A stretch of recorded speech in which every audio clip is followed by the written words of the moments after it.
Welcome back, regular viewers. This week we are going to talk about shad type lures. Now these are all shad type lures that I have made, and they were very effective. Let me get out my reasonably sized measuring device for this endeavor.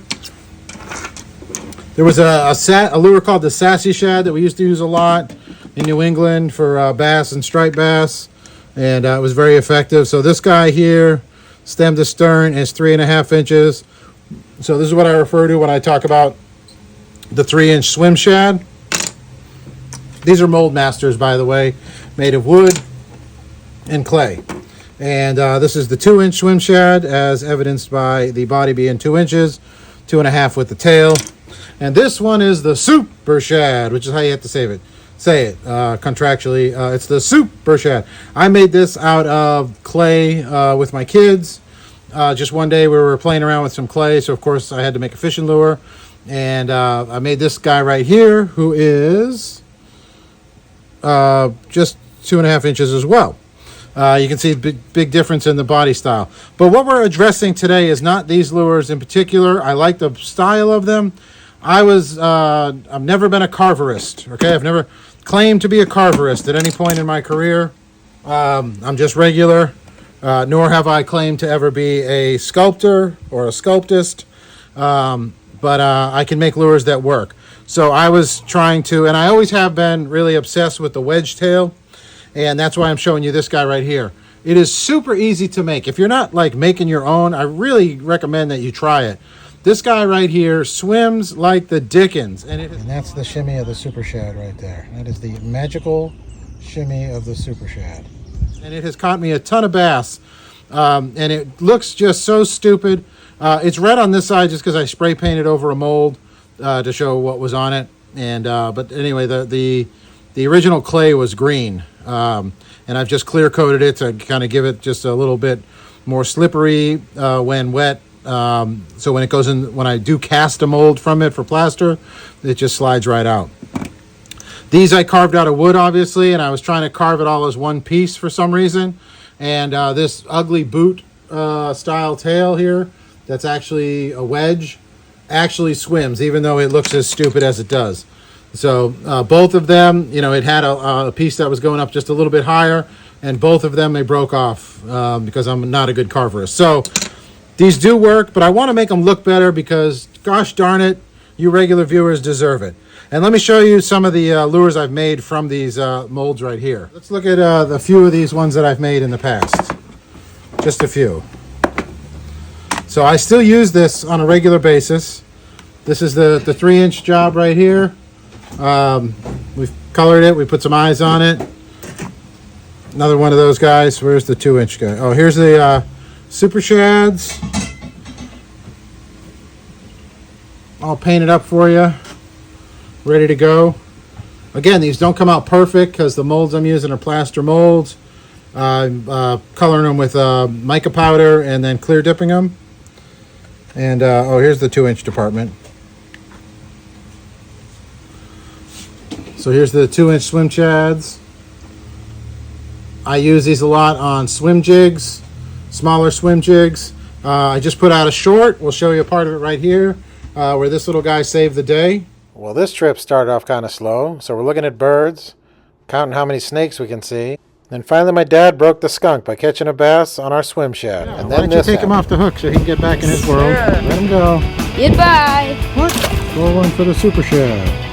Okay, let him go. But they're hungry. That's number 2, buddy. That's 3 for the super shad. Look at that. 1 on the super shad. Bye. Good job. The regular grandpa caught a nice redfish on a regular rattle trap with the glitter paint job on it.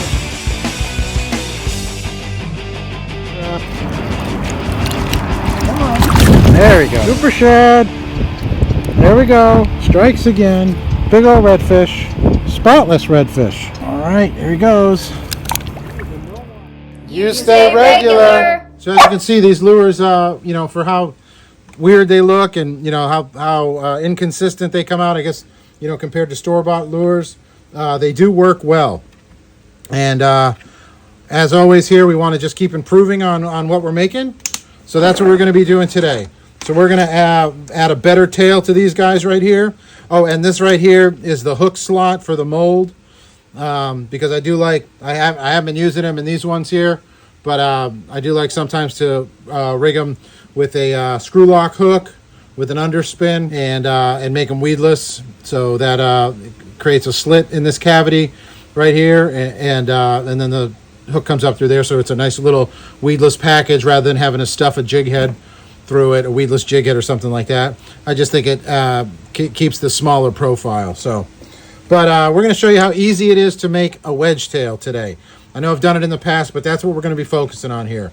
This right here looks so obnoxious and ugly, but that wedge tail, you wouldn't believe it, makes this bait wiggle like crazy. Just the tail wiggles just like that going through the water, and you can feel it as it's swimming and pulsing through the water. All right, so ideally I would use a dowel, because what we're trying to make is this little guy right here, okay? This is our wedge tail. It's going to go on this guy right here, and we're going to clean it up a little bit. This was not made out of a dowel. However, I have these little bits of wood from a project I was working on before that I had cut off just to shorten them that much, of course. And any normal person would have just thrown these out, but I was like, oh, I'm sure I'm going to use these here in the future as a dowel, because this is actual wood. It's not press board or anything like that. So anyway, I was able to turn these down on my belt sander while it's still alive, and we're going to use these to affix to the back of this. We're going to make another mold of this, and then from there we're going to cast it, and I'm going to show you how well it's going to swim. I'm already confident that this guy's going to work. So let's start the process here with this dog right here, and we're going to make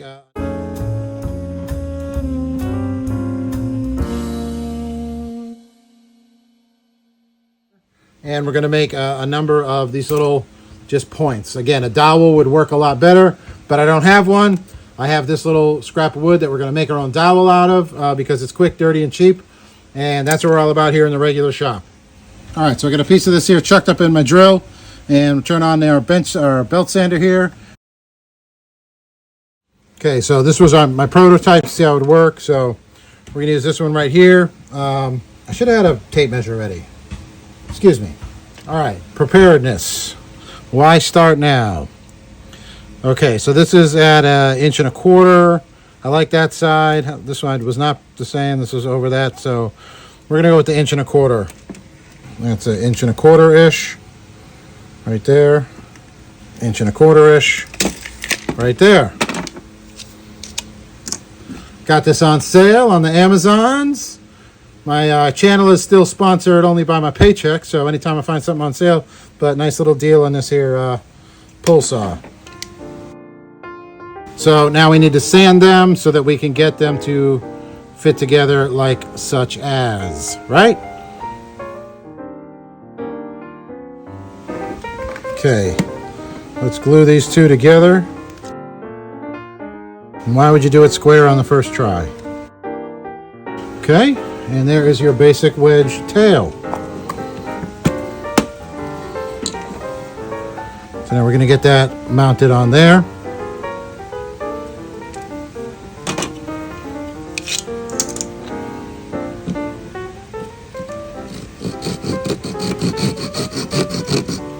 Actually, slow down, kid.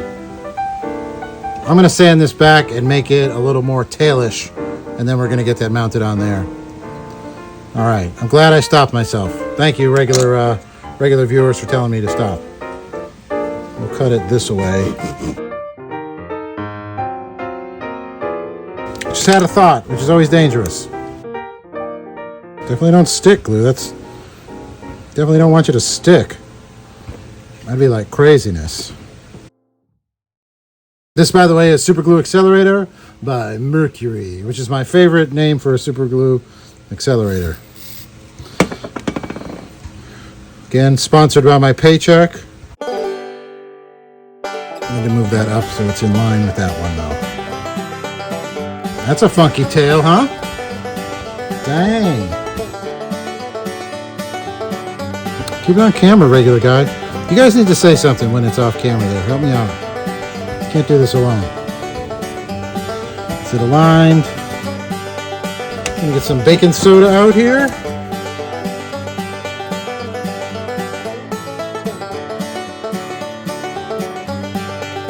I think we're getting a better shape there now. Adding a little mass to it, and then we can sand it down and make it look like 2 ice cream cones had a bad accident, I guess.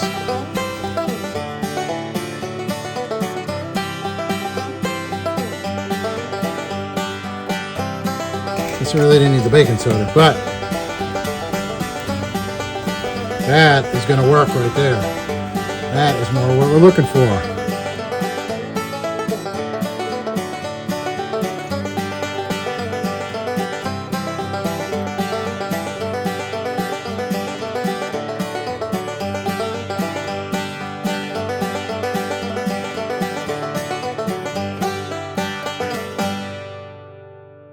I think that is pretty darn what I'm looking for. So the reason I like the Wedgetail so much, aside from its really cool, quick vibrating action, is the fact that it maintains that fish profile. You know, the boot tail has a neat action as well. Makes a great wake bait from time to time there. Dexter's Lure Lab just did an excellent job modifying my 7-inch Dexter that I made for him. Putting a boot tail on it just to show how well it works as a wake bait too. I'm just a huge fan of the fishy profile that I get with this guy right here. So I can run this on a swim jig, I can run it on a chatterbait, spinner bait, buzz bait, that kind of thing, or I can just, like I said, put a belly hook in it, you know, underspin or unweighted belly hook, and run it through the lily pads. And the lake I fish a lot has a huge shad population that's in the weeds oftentimes, and gets chased around the lily pads and things like that, and flips and flops and that kind of stuff all the way through there. So something like that is going to be great. Let me get a UV clear coat on there. All right, I actually put a little a snoot hook on there because I'm going to UV resin it and then hold it down in my UV chamber like so. Okay, you know, I said it before, but I'll say it again. Keep your old lures that you make, even if you think they're abject failures, because sometimes, you know, you get a little better, and the thing you were trying to go for all those years ago, you've learned how to do at that point. Like this tail right here, I was trying to do that, a wedge tail in my mind that would look just like what I got today. So I'm glad I didn't throw these guys out. Not only did it save the time of having to rebuild them, but I liked how the shape came out mostly. I think that is much better. But the body of the fish, there's nothing wrong with that. I like it just the way it is. Like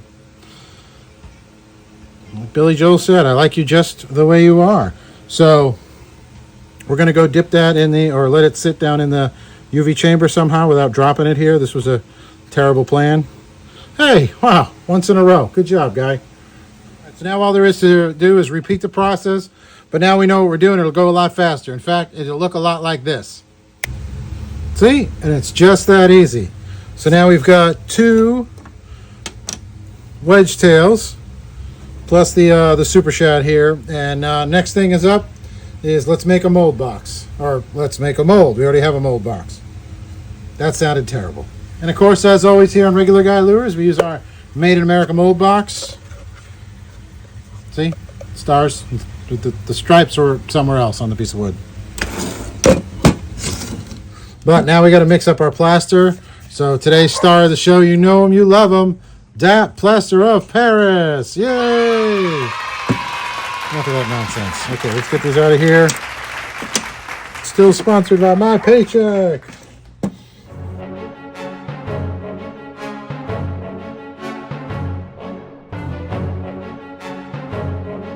I almost forgot my newest ingredient in this is the sheetrock tape here.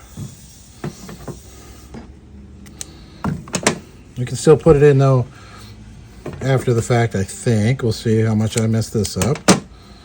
This stuff gives your mold the backbone it needs to withstand the pressurization of injection molding.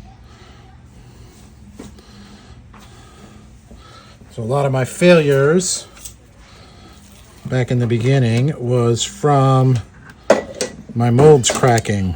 And I tried a couple different things to give them some strength. And then I remembered when looking at this stuff on my shelf that I owned it. And I remembered, well, that's what God made this stuff for, was for floating and taping so that your plaster would have something strong to stick to. And this would kind of act like a rebar in your mold. And it's quick, dirty, and cheap, which are like 3 of my favorite things when it comes to lure making.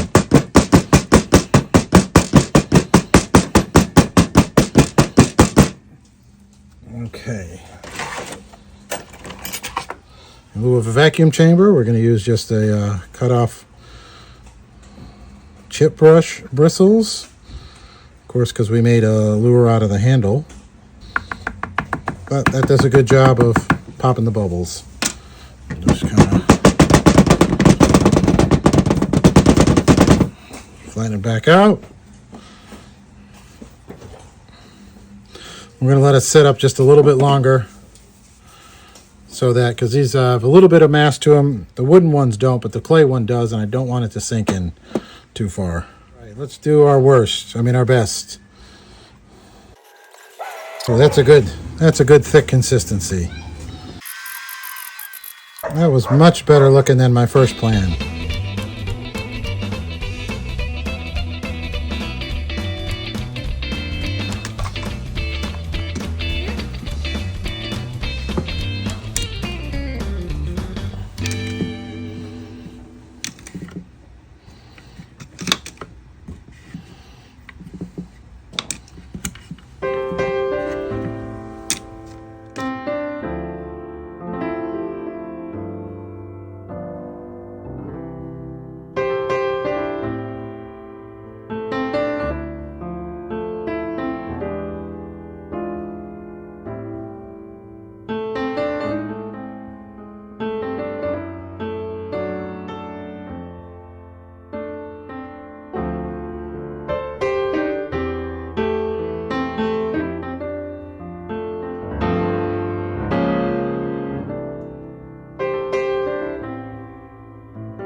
The more you know. Let's open this mold.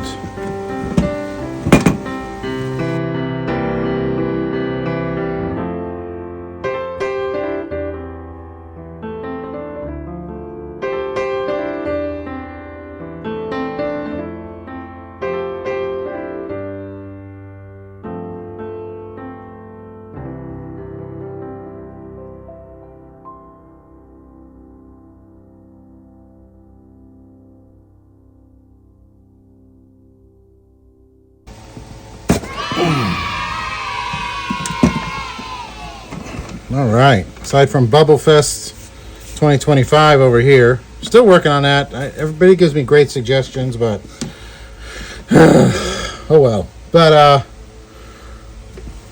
this guy's just going to have a couple in some weird places. But other than that, this looks good so far. I'm okay with it. We need to let it air out and dry out in the sun.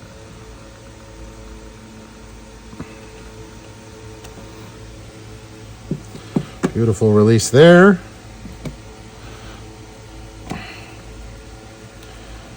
Wow, a little messy there. That's not so hot. See if we can't do anything about that.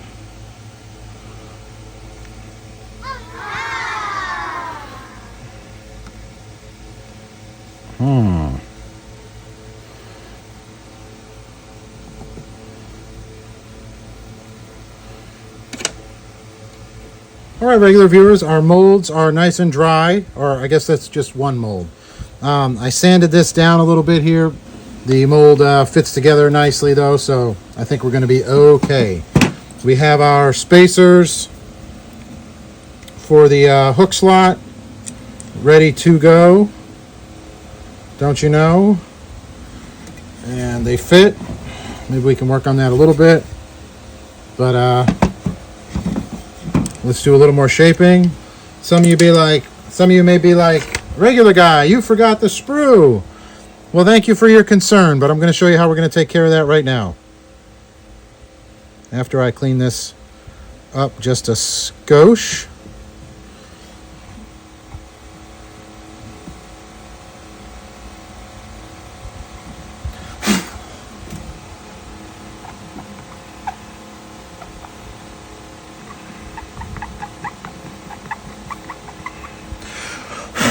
Now, I was thinking about it last night. If you got bubbles in your mold, plaster of Paris, you can probably mix it up real thick, kind of like a spackle, and probably press it down in those bubbles. Pretend I have spackle on here. And let it dry, and then you wouldn't have to worry about the bubbles. Another thing I've done before is if I've had a really bad finish, I've coated the Mold Master with a really thin coat of thick plaster, again spackle consistency, and then pressed it back in to the mold like so, and that has, clean stuff up as well. So that's something else you can try. I could press this back in and add a little layer to it, but I'm not terribly concerned because I am convinced the bass won't notice when it's not a perfect mold, so I'm okay with it. But that's just me because I'm just regular. So, and I don't mean the fiber in my diet.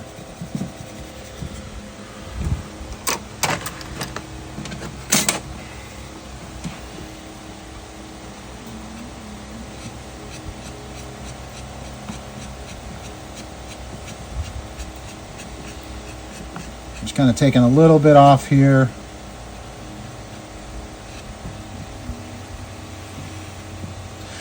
So that our hook slot thingamahoozits fit a little bit better.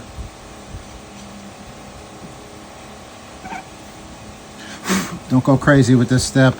You don't want them too loose because then plastisol will get down behind your project and make an icky sticky mess.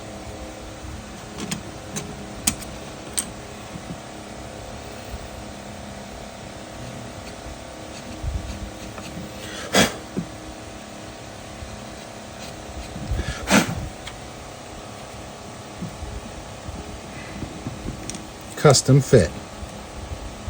Shazam. Now these are just popsicle sticks that I coated with UV resin. I've used metal in the past too, but I had these already laying around and they already fit. So, quick, dirty, and cheap. Waste not, want not. That fits a lot nicer. Beautiful. All right. Okay, now that sprue that you are all worried about. And I do appreciate your worry, your concern for my well-being and mental state. Okay, that's where our sprue is going to go. When I thought about it right before I took the camera out, have the drill and the step drill ready. And I said it to myself, let's get the drill and the step drill ready. And you know what I did? None of it. Yep, professionalism. Why start now? All right, let's drill this sprue out with our step drill, if I can do this on camera without messing up the shot too much.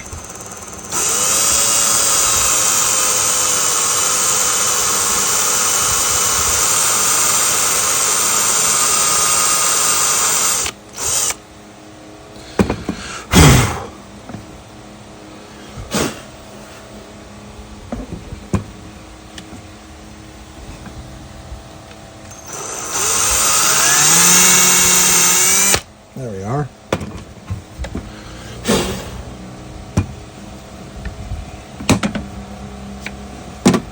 Use the clamps because sometimes it'll walk around on you when you're drilling that. And you don't want that.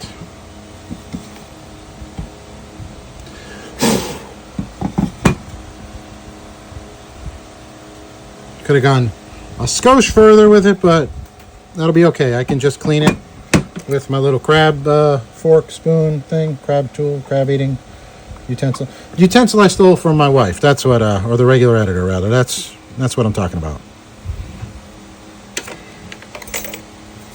Okay, again though, we need it to fit the nozzle of this guy right here, which I don't think we're going to make it.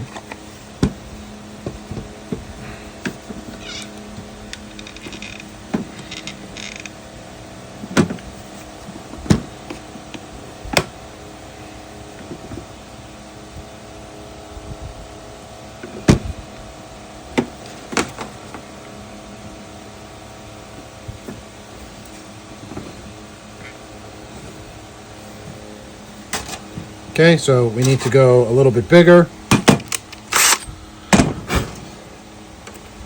So we're going to increase the size of the step drill. We don't want more depth, we want more width. So we got this guy right here.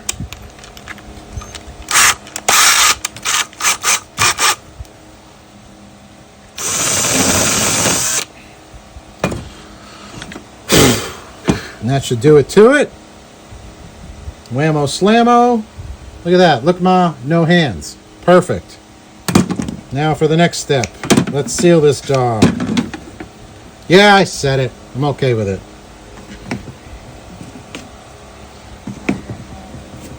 What's that? The dog got mad. No, the dog didn't get... She's sitting over there. She hasn't said a word. Really? Oh, really? Yes, really. All right, regular viewers, so the next step is we're going to coat this in UV resin to get a nice, clear, smooth finish. I used to use polyurethane, but in the last video, rebuilding a glide bait, I learned that this stuff works just as well. And on the medical advice of Dexter's Lure Lab, my medical consigliere, I am wearing gloves because he says this stuff is really bad to have on your cornflakes. So, I guess we don't want to ingest this foreign product here of mystical goo. So, gloves. Just for you regular viewers at home. So we're going to smother this stuff on here. I did wipe these down, these molds, these halves of molds. It's sitting on wax paper because this stuff doesn't stick to wax paper. It looks like I developed a crack there, but that's okay. This stuff will get in it and seal it back up, which is why we also put the tape down in it. So even though I cracked this mold already, that tape should help it to hold together. Because these are just regular molds, they're not professional molds. And they're so cheap and easy to make like this. If this doesn't work, or it works but needs improvement, I can just make it again.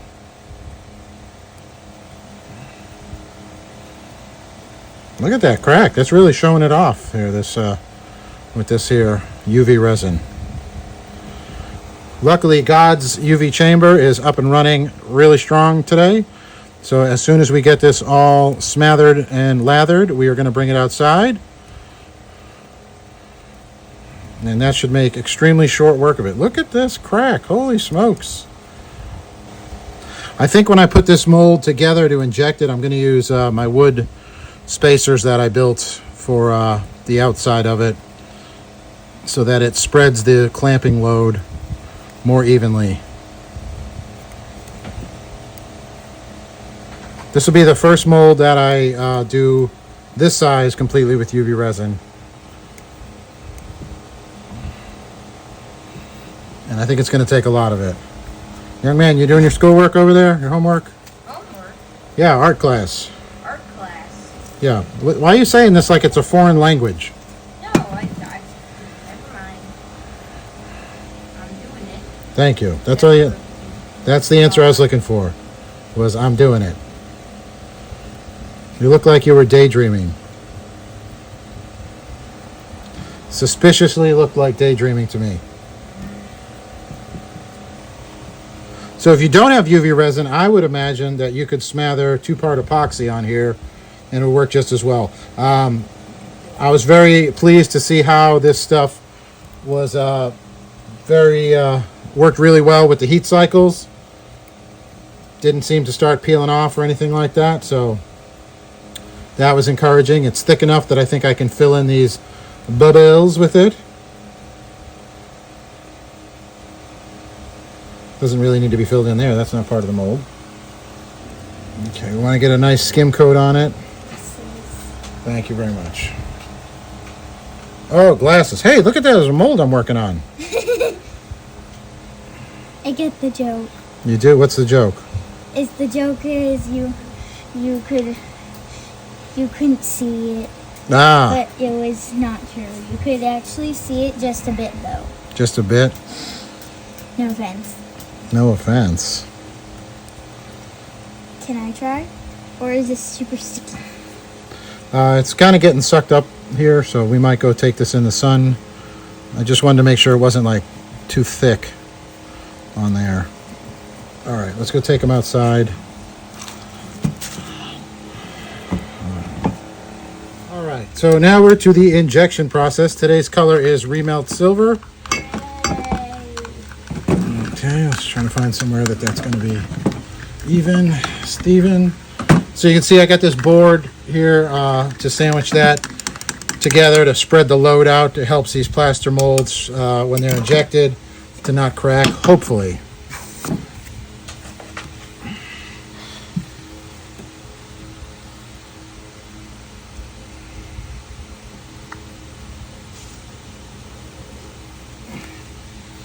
Okay, we'll see how that comes out. All right, let's see how we did. No drum roll. No drum rolls. I think it's going to be a mess. Just has that feeling like it's going to be a mess.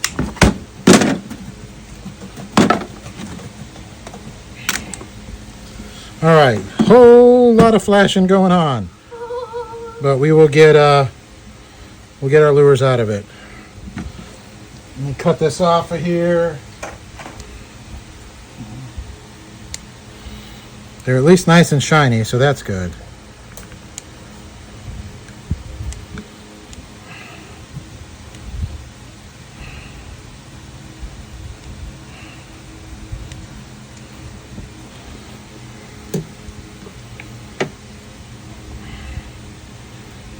I think these hook thingamahoozits are kind of getting in our way here, but they came out, so we do have a nice hook slot, so that's good. I will save you the pain and heartache of trimming these up, and I'll show you what we got when we're done. All right, so that's what it looks like when a real bait maker opens their molds, but I'm just regular. So anyway, all that to say is we have our fish.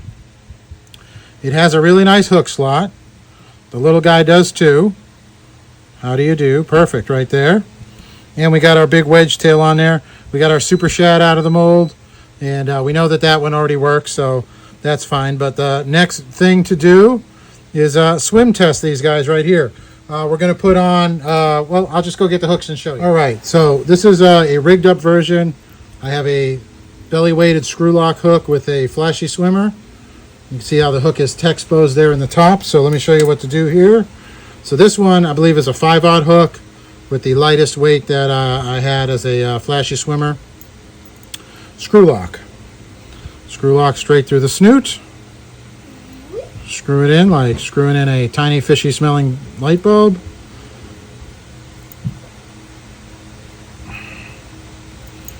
Okay, find your center where it's going to go.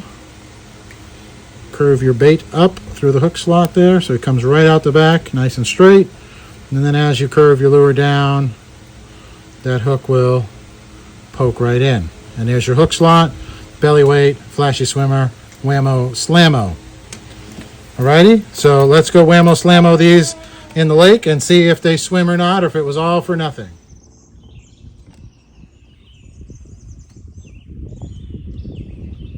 Tail wiggling action.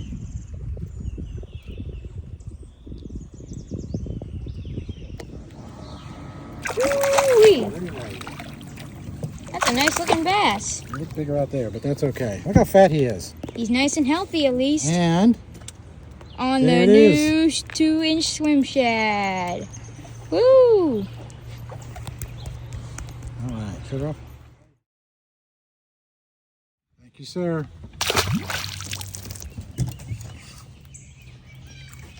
Look at that, huh? Mm-hmm. Nice little bass. Another one. On the new improved 2-inch swim shad.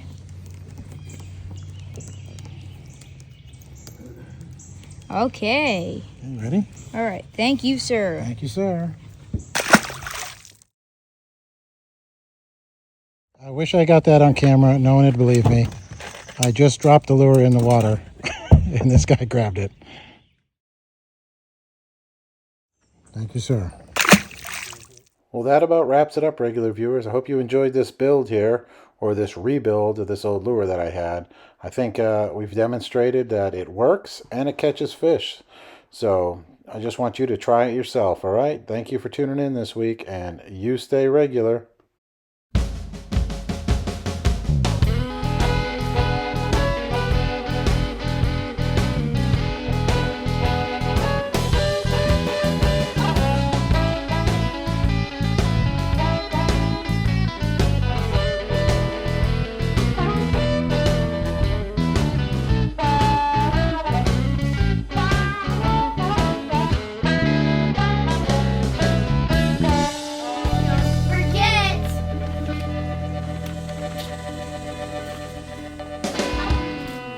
Hey, what are you kids doing?